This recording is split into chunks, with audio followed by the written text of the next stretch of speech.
The first day of school should have been a clean slate for Layla Ahmed, a quiet, observant girl who had recently moved from a peaceful coastal town after her father's job transfer. She wasn't the type to draw attention, preferring books to parties and silence over sarcasm. But in the loud hallways of Redridge High, silence was weakness, and shyness was blood in the water.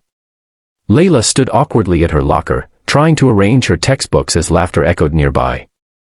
Her oversized hoodie cloaked her slim frame, and her eyes, always scanning, spoke volumes her lips never dared to voice.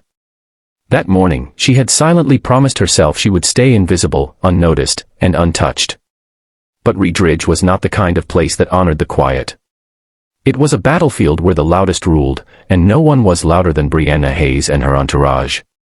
Brianna, the queen bee of Redridge High, with her venomous beauty and ruthless confidence, had a nose for weakness. Layla's lowered gaze and introverted aura painted a bullseye right between her shoulder blades.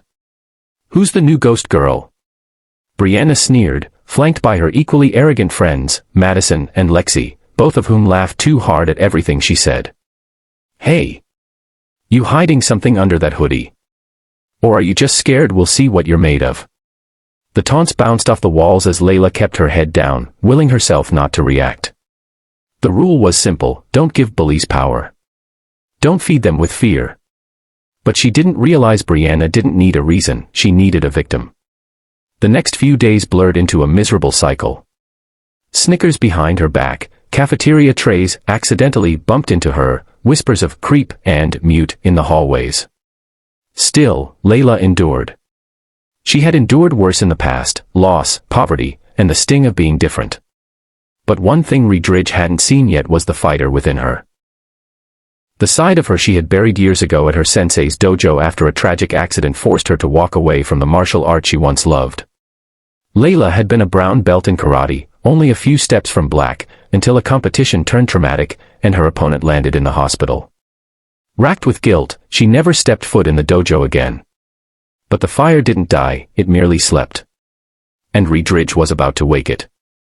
It was Friday, the day everything changed. Layla wore the one dress she'd kept from her old school's farewell party. It was modest, long-sleeved, and lavender, her favorite color. For the first time, she looked in the mirror and felt a flicker of courage. Maybe today wouldn't be so bad. Maybe she could just blend in. But the hallways had other plans. As she passed the science wing, Brianna appeared out of nowhere, flanked as usual by her minions. "Ah, is little Layla playing dress-up? Trying to impress someone?" Brianna's voice was sugary poison, the kind that warned of impending doom. "Maybe she thinks she's better than us now," Madison said, stepping forward with a fake pout. "She thinks she can look pretty without earning it." Layla froze, her heart thundering. She gripped her books tighter, trying to push past them, but Brianna blocked her path.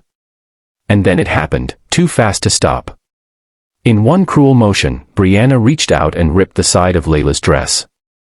The tear was loud. Layla gasped.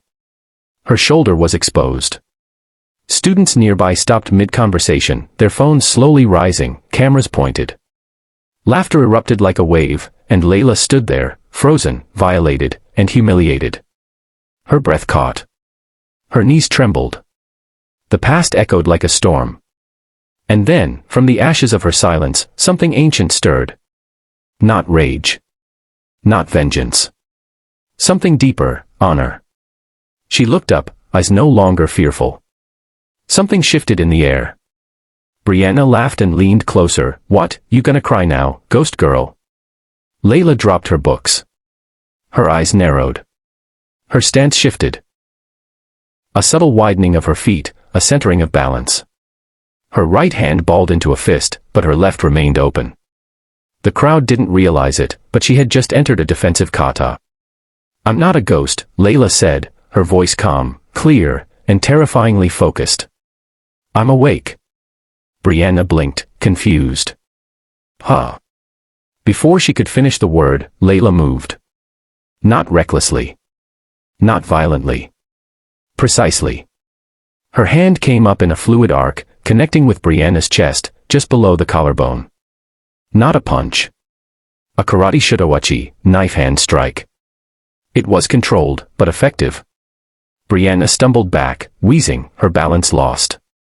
Lexi lunged forward with a shriek, and Layla sidestepped, using her momentum against her, sweeping her leg and sending her crashing into the lockers. Madison screamed and tried to grab Layla from behind, but Layla pivoted, elbowing her in the ribs, then spun into a back kick that sent her sprawling to the floor. Silence. Deafening silence. Students stared, jaws open. Phones caught it all. Layla stood, her breath steady, her torn dress flapping like a battle flag. She didn't gloat. She didn't smile. She simply picked up her books, straightened her posture, and walked down the hallway, dignity restored, spirit blazing. The cameras kept rolling. And so did her legend. That afternoon, the principal's office was flooded with calls, not from angry parents, but from students begging to protect the girl who fought back. Overnight, the video exploded online. Millions of views. Hashtags trended, hashtag karate girl, hashtag don't mess with Layla, hashtag shy no more. But Layla didn't care for fame. She cared about standing up, not just for herself, but for anyone who had ever been broken, humiliated, or told to stay silent. The dojo doors that once felt like tombstones now called to her like sacred gates. That night, Layla returned to her old martial arts center, bowed before the wooden floor, and whispered, "I'm ready." And across the city, Brianna lay in bed, bruised ego and sore ribs, watching the video in disbelief.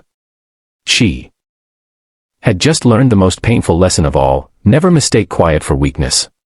Because some storms don't roar. They strike. To be continued.